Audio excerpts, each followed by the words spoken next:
perfect way to describe the stock market in 2025 is that it's been a pattern battle. So what do we mean by that? Well, trading has been erratic, leadership has been inconsistent, and two-way volatility has remained elevated. All of that has made it very difficult to trust chart formations, both breakouts and breakdowns. So today we're going to look at the most significant chart patterns out there, and more importantly, what to be on guard for over the next few weeks. So when we hear the term chart pattern, of course, you think of the classical chart formations out there. Head and shoulders pattern, cup and handle, double top, so forth and so on. And while we're going to cover all of those today, it goes beyond that. Any asset class that has a price can be charted. And when we have a chart, we can analyze it. And what happens is you tend to see investors and traders' behaviors reflected on that chart. So chart pattern analysis is in effect looking at trading behavior, or really psychology. And we know also that this type of analysis can be applied across multiple time frames. So today we're going to be starting with the weekly charts. And through January 10th, the S&P 500 logged a weekly bearish engulfing pattern. As we know, that just looks at the real body of one week, comparing it to the real body of this candlestick of the other. And this one, of course, was much larger, completely engulfing the prior week's action. And so, of course, we call that a bearish engulfing pattern. And needless to say, it has negative connotations, especially after happening after such a strong run. Now, of course, we've seen this happen before.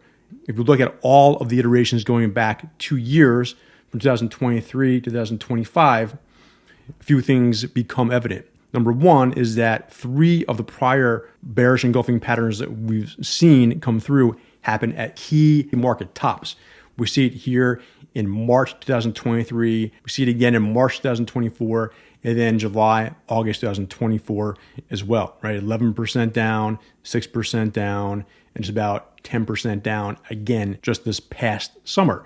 And so, of course, with the market rising so much, especially after the election, having another good run on a multi-month basis and then petering out on bad breath after a 2-year run, seeing a bearish engulfing pattern like this on a weekly basis brings some concern. Now, the other part of it is that these have occurred at key lows as well. I mean, you see that here right after the early February to March regional bank crisis sell-off in 2023, a very big down week, but it had no follow through. We saw a very strong bid come in to that point and, of course, rallied into the middle of the summer. And then right after that, the key low from October 2023 happened right after another bearish engulfing pattern as well. Now, we did get immediate downside follow through, but it was short-lived and again gave way to one of the strongest runs we've seen since that point. So let's take this a step further and look at the action from 2021 to 2022, because as we know, the bear market happened in 2022. And not surprisingly, there are a lot more instances over that time frame, and even in 2021. And so of all of these on this chart, again, more than half of them led to downside action. And obviously in 2022, that downside action was emphatic and it was very damaging as well, happening right at the high, right at the very beginning of the year, 2022. Again, similar to right now, 2025. And then after every basically bear market rally was reversed, an even stronger downturn occurred, of course, as well. But we can tell there's many more lines. And even in 2022, a very key bearish engulfing pattern did not play out. And that was the very end of the run in October of that year. It looked like the market was going to roll over once more. We know that actually ended up being a reversal and leading to, of course, 2+ years of advancing action. But I think it's more interesting to look at 2021, considering that, again, we're more than 2 years into this advance. In 2021 here, it appears that it's at the bottom of the chart, but we know this started from a very low spot after the COVID crash lows. And so we were almost a year in to that rally, which a lot of people doubted would continue, considering where we were in the world at that time. And so when we saw some of these bearish engulfing patterns, again, on a weekly basis occur, it was very easy to believe that the end was going to be right around the corner. Now, eventually that did happen, but if we sold at any part of these times before it actually occurred, of course, we would have missed out on a good part of the run that concluded at the end of 2021. Now, there's also daily patterns to consider. And if you look at the action from Monday, January 13th, there was a pretty good intraday comeback for most areas, S&P 500 included. And so looking at that, there's a daily bullish engulfing pattern. However, we can't classify that with what the S&P 500 did. As we can tell here, even though it was a strong intraday reversal and closing at the highs, the S&P did not come close to recovering the very strong downturn that we saw last Friday.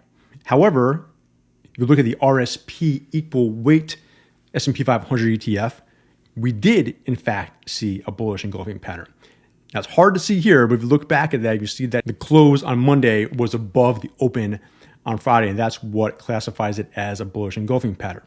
And so the same type of argument goes here, is that coming after a strong downturn like this, when you see reversal of that nature, it could lead to some good upside. Now we know that along the way, especially in December, there's a lot more pain, a lot more suffering for the RSP compared to the S&P 500. Now it's been catching down after that, but we can tell we zoom out how severe this was. And if you look at a chart and think about a potential mean reverting move setup, this checks a lot of boxes for the RSP right now on a daily chart. This goes back to almost a little more than a year. We know that this pullback was almost 9%. The turn came right as RSP was testing the 200-day moving average for the first time since the late stages of 2023. It's happening as we're getting a positive momentum divergence with the RSI here making a higher low, as RSP itself was making a lower low, and now it's testing a very steep downtrend line. So in terms of expecting some sort of bounce, of course, we could have said this was potentially happening at any point during this pretty consistent downturn, but now we have a few things lined up. So what can happen from this point? We'll always talk about the steps needed to eventually get to an uptrend. The first thing is to find support or create support. Well, found support, 200-day moving average. The next step is to have an upside of follow through. We had that at least intraday and for at least part of the day on Tuesday so far. After that comes, from our perspective, the most significant phase. We have to see some sort of a higher low develop, because without a higher low, all this is just a reflexive oversold balance that eventually will get sold into. Once we have that higher low, then we can talk about the potential for bullish patterns to be formed. And we know that deal where the market, whether it's looking at the S&P 500, RSP, or so many other areas over the last number of months to years, seeing consolidation phases resolve to the upside has led to bullish pattern breakouts a lot. Now, the other part of that, how do we get these larger targets? We've spoke about this in the past. You need to see volatility first. A good amount of volatility eventually leads to the biggest patterns. Now, we're not saying that this volatility is completely behind us. This is how it could develop if we get a good follow through from this point. And so going back to the S&P 500, of course, there's also a battle between key levels as well. And for the S&P right now, it's been testing again 5850. That is somewhat lines up from what the former October high was, right? We know there's also the neckline of a bearish pattern, which we talked about before, and we'll talk about again in a few minutes. We also see that the S&P 500 is testing the uptrend line drawn from the very low of the August sell-off here, extends all the way up, tested it in late December. That rally initially failed, now back down to it, below it right now. But if we can get back above that line, right, that could tell us that maybe this is a bear trap. And then also a key moving average is the 50-day moving average, just because S&P has been able to rally back above that line anytime it punctured it over the last 2 years. So as we can tell, this zone is going to be very important to eventually get back through, because right now it just resembles a lot of congestion.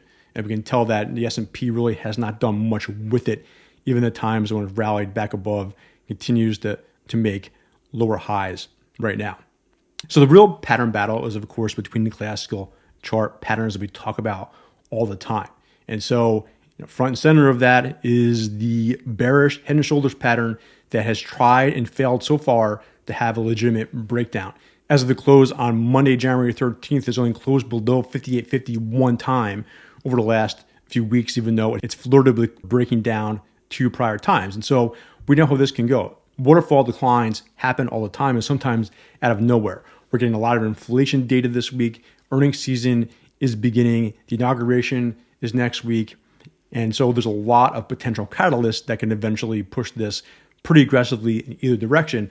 And with a good amount of light support underneath here, we can tell how this could potentially roll over. But right now, 58.50 continues to be a spot where you see both buyers and sellers. Now, the other part of it, of course, is that the breakout that we saw from September continues to be in play. We've been talking about this for months. It's been in play for months.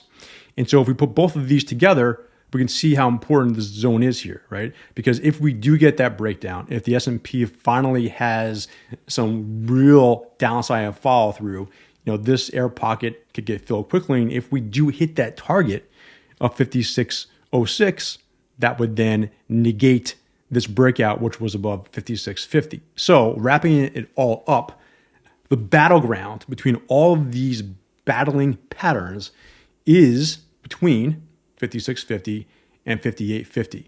Now, we've only spent a few days in that zone recently, but of course, getting back through 58.50 was an important part, and that happened as the market gapped higher and continued higher after the election. And now, with us back down and after filling that gap again, we can see how significant it is for the bulls to reclaim control. On the other side, if this bearish pattern continues to hold, then a big bullish formation breakout could be at risk. And that's very important because we know we've had 11 successful bullish pattern breakouts, 11 bullish patterns that have been formed, had their upside targets hit, meaning that those breakout zones had not been violated.